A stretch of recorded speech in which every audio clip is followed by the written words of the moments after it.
listening to Make It, the indie film podcast. Welcome to Summaries. Let's dive in. We're embarking on a really fascinating deep dive today into an interview with the writer and comedian Charla Lauriston. Super insightful. Yeah, she really is. In this conversation, it comes from the Make It podcast, hosted by Chris Barkley and Nick Bugs. Right. And for anyone wondering, Summaries, this show is actually a series created by the Make It podcast.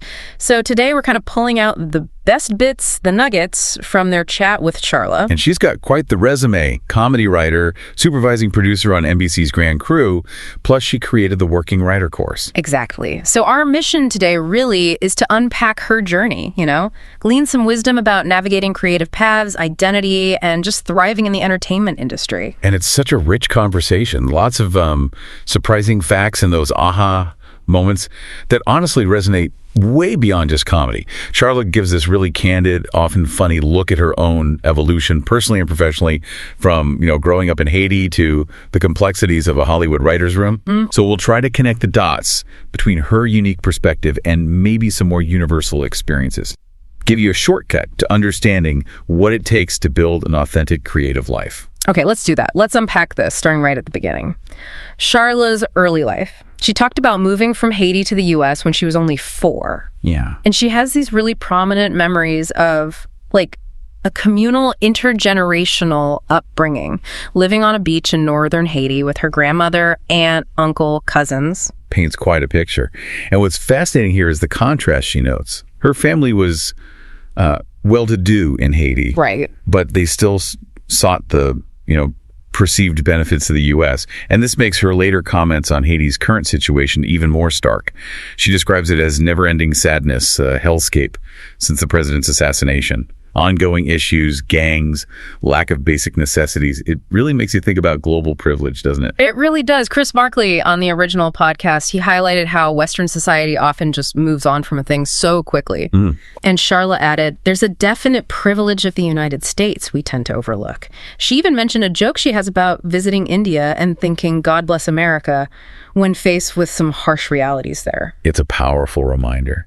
And connecting this bigger picture, it underscores that for all its problems, the U.S. can still represent a world better than many places. She mentioned a filmmaker talking about slums in Greece being far worse than any American ghetto. Puts things in perspective. Definitely. So her family's move was driven by that general sense of the States is better, plus family already in Florida and Massachusetts. Yeah. Made for an easy transition, as she put it. But even with an easier transition, those early U.S. experiences brought up complex identity issues, like being called Oreo. Because she talked white to the people around her. That's such a common and often really hurtful experience for people navigating different cultures. It really is. And digging into that, for Charla, comedy wasn't exactly a defense mechanism. It was more an attempt to be seen. She described herself as inherently shy, fearful even. So comedy became this compulsion to express herself, to connect her inner world with the outer world, to not hide. That's interesting. It differentiates her experience from Chris Barkley's, who used comedy more to distract being a biracial kid in the South. Exactly. It shows how humor can serve these deeply personal, sometimes very different functions for people trying to find their voice. And that idea she touches on, that the weird thing about you is what makes you original. Yeah. That authenticity is vital for comedy. That feels so important. Totally. It's like trying to copy someone else's success usually just leads to, something bland. The real impact comes from leaning into your own weird, right? That's where connection happens. Whether you're writing a script or, leading a team. Absolutely. And this actually leads into a deeper discussion they had on race. Charla agreed with the idea that race is a social construct, fundamentally never been real. She even pointed to things like 23andMe, Ancestry.com, saying they can render all sorts of racial conversations ridiculous sometimes. Right, revealing unexpected heritage. Yeah, and she expressed this desire for her wit, her comedy, to be seen before her skin color. Now, reporting impartially here, she shared some candid experiences living in what she called terrifyingly white places like Massachusetts and Vancouver. Okay. Describing instances where she felt liberal white people could be unaware of their prejudice, their own internalized racism, leading to, uncomfortable situations. And Chris Barkley added to that, didn't he? With an anecdote about hearing overt racism during the Obama years? He did. Hearing some guys in a restaurant. He framed it as part of this larger mosaic of issues, distrust, social media isolation, existing racism contributing to a strange time in the U.S. It's crucial to state these are the viewpoints and experiences shared by the guests on the Make It podcast. It's their personal perspective on these complex issues. Understood. So, shifting gears a bit, how do these foundational experiences, the sense of identity, shape her actual creative process, especially in a professional setting like a writer's room? She mentioned, having that unique point of view, that originality is what gets you hired. But the work itself, profoundly collaborative. Right, and that's a key tension. She pulls back the curtain a bit, revealing writers are often, maybe on the spectrum, definitely in their heads, struggling with insecurity, self-doubt. But the strength, the magic, comes from the camaraderie, the teamwork, the group mind, everyone bringing their energy, their perspective, their history to make the show better. So it's this balance between individual talent and that group's energy. Exactly. And the showrunner is critical there. They're the final artistic judge, making sure every joke, every character beat serves that singular voice, like a conductor. She also pointed out, though, that the industry often reflects a certain whiteness, patriarchal and racist structures in how writers get supported or promoted, suggesting there's still significant work to do there. Yeah, it definitely highlights ongoing challenges. It's that paradox you mentioned. Hired for your voice. But success comes from blending into the group mind. Must be a tricky balance. It really must. How do they even maintain a consistent comedic tone with all those funny, confident people in one room? Well, Charla says it takes two things, the showrunner and time. She cited shows like Parks and Rec or Seinfeld needing time to really find their groove. Okay, makes sense. And the process itself is pretty democratic, apparently. A joke either gets a laugh or it doesn't. It has to be clearly funnier and, crucially, on story, on character to make the cut. Practical. Yeah. And she shared her preference, too, more towards cultural satire that aims to say something like South Park rather than maybe something like Family Guy. Interesting distinction. Now, this next point about writer's block, I found this really insightful. Well, yeah. She reframes it completely. It's not being blocked, she says. It's your brain telling you to take a break. Her advice is basically, take care of myself, go for a walk, see friends, sleep, refresh, then come back to it so you don't end up resenting the work. That's such a powerful reframe. Yeah. It treats creative energy as something that needs replenishing, not an endless well. Chris Barkley chimed in with a relatable example, right? His calendar having a stop work now, go to bed event, using exercise to clear his head. Yeah, but he also cautioned against me time, just becoming procrastination. Right, there needs to be intention. And Charla really drove this home talking about her severe burnout in 2019. It highlighted the absolute necessity of structured, deliberate breaks and trusting your work ethic to come back. It's about self-awareness, self-compassion, really, essential tools. Totally. And beyond managing the day-to-day, she shared two pieces of advice that really stuck with her, helped build resilience. Oh, yeah. What were they? Her grandmother told her, remember who you are, like reminding her she's bigger than the job, the rejections, the fears. Wow, that's grounding. And her dad taught her to live below your means, which Chris Barkley connected to wanting Nikes as a kid, then realizing that comparison thing is mostly in your head. Most people aren't paying that much attention. That's incredibly valuable advice, especially in creative fields where validation and money can be, precarious. Yeah. The grandmother's advice anchors your self-worth outside your job title. The dad's advice builds financial stability, which gives you creative freedom, right? Less pressure to take just any gig. Absolutely. Builds a sustainable life, not just a career.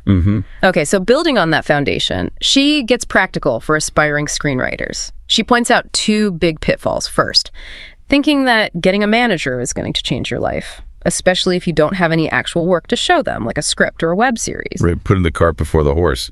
You need something compelling for them to manage. Exactly. And the second pitfall, believing that meeting people and knowing people is more important than the work. the networking trap. Yeah. Her core message is crystal clear. The work comes first. You have to make things, build your voice. And crucially, be willing to be bad at writing for a while. That's how you develop skill. Putting in the reps, basically. Right. Honing the craft. It's that essential, often uncomfortable process of just doing it, learning, iterating, not just chasing connections. Okay, and what about for folks aspiring to stand-up comedy? She had tips there, too. She did. 3 key things. First, get on stage ASP all the time in as many places as you can, even if you don't feel ready. Action over perfection. Gotta just do it. Second, reframe your relationship with failure. Embrace it. She says failure is the key to everything that you want. It's a measure of growth. That's a huge mindset shift. Failure as data, right? Exactly, an opportunity to learn. Right. And third, the simplest but maybe hardest. Right. Like Chris Rock says, you need jokes. Content is king, even on stage. Absolutely. And those 3 tips create this feedback loop, don't they? Perform, fail, learn, write new stuff based on what you learned. That's how you build a voice, build presence. It's craft. Makes total sense. So beyond the writing process, she also touched on some pop culture stuff and her own past projects. Yeah, like how episode titles for a show like The Last OG usually come from the showrunner. And reiterating how collaborative writing is, every writer touches every episode. Right, true team effort. And she reflected on her own web series, Clench and Release, which Chris Barkley accidentally called Catch and Release on the original podcast. Huh? Okay, Clench and Release. Yeah. It was the first thing she sold. Yeah. But she calls it a fantastic, spectacular failure. Really? Why? Because she just didn't have the experience or mentorship back then to develop it properly into a half-hour show.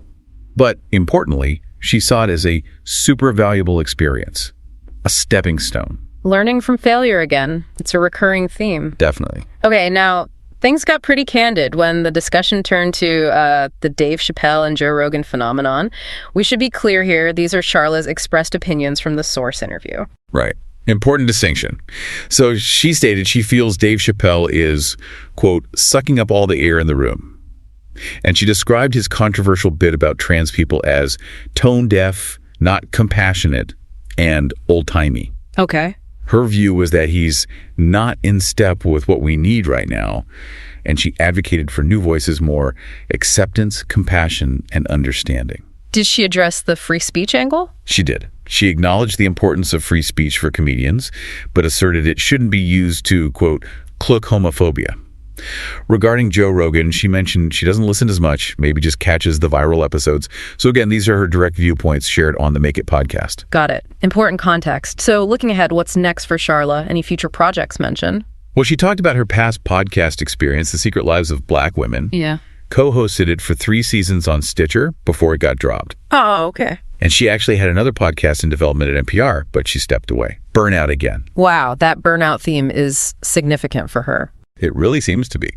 But the good news is, now that she's recovered, she said she's thinking about other podcasts, has ideas and things in the works. So maybe more audio projects coming. That's good to hear. And if listeners want to follow her work now? She mentioned being active on YouTube and Pinterest, specifically for The Working Writer. Her website is charlalauriston.com. And her course, The Working Writer, is available there too. Great. You know, it's interesting. Before comedy really took off for her, she actually dipped her toes into politics. Oh, yeah, that's right. Worked for Senator Kirsten Gillibrand's office for a bit. Quite a different path. Totally. And she found it wasn't really the right fit for her voice, her sensibilities. Too much administrative work, red tape, posturing, she said. Ultimately, she realized her voice was much bigger in comedy. Finding U.S. politics, in her words, a hilarious joke itself. Huh. Well, that realization seems to connect right back to her core message about authenticity. Finding where your unique perspective makes the biggest impact. Exactly. It all ties together. What an incredible journey. Charla Lauriston's story, from Haiti, through navigating identity, the intensity of the writer's room, learning resilience. It really highlights embracing your unique voice, doesn't it? It absolutely does. The power of self-awareness, finding strength within, it's a testament to forging that authentic creative life. Her journey really reminds us that authenticity, hard work, and just knowing yourself, those are the keys to carving out your space. Look beyond comparisons, trust your inner strength. Definitely. And maybe it prompts a question for you listening. Yeah. In a world pushing conformity, how consciously are you cultivating your own weirdness, using it as a compass? What parts of your own story could unlock your next step? Something to think about. Stay inspired, and until next time, be better, be creative, be engaged, and thank you for listening. Hey everybody, Chris here. Before you go, if you enjoy our work and want to support what we do at Make It, please subscribe to the Make It Podcast channel on YouTube and rate and review on Apple Podcasts and Spotify. We have terrific tees, hoodies, hats, and more at cottonbureau.com. Just search for the Make It Podcast and our store will come right up. If you have feedback for us, email us at contact@bonsai.film. Our insider newsletter, Indie Insights, is available at www.bonsai.film/subscribe. And you can also follow us on Instagram, TikTok, and X at _MakeItPodcast. Until next time, and on behalf of the team at Make It, be better, be creative, be engaged, and thank you for listening.